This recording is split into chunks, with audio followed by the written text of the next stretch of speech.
ఒక చిన్న గ్రామంలో అర్జున్ అనే ఆనందంగా ఉండే బాలుడుండేవాడు. అతనికి ఆటలు ఆడడం ఇష్టం, కానీ రోజూ పనిచేయడం మాత్రం అసలు ఇష్టం ఉండదు. బ్రష్ చేయడం, గది శుభ్రంగా ఉంచడం లాంటివి. ఒకరోజు అర్జున్కు ఆయన తాత ఒక చిన్న మొక్క ఇచ్చారు. ఈ మొక్కను ప్రతిరోజు శ్రద్ధగా చూసుకోవాలి అని స్నేహంగా చెప్పారు.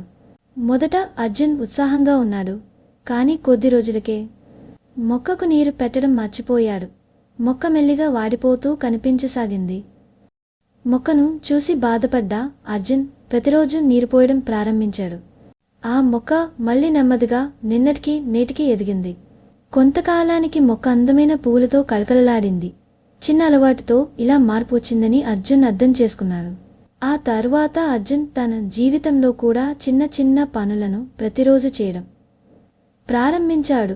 బ్రష్ చేయడం, చదవడం, ఇంట్లో సహాయం చేయడం, తన జీవితంలోనూ మంచి మార్పు వచ్చింది. చిన్న అలవాట్లు మొదట నిర్దిష్టంగా కనిపించవచ్చు, కానీ వాటిని ప్రతిరోజు చేస్తే అవి శక్తివంతమైన, అందమైన ఫలితాలను ఇస్తాయి.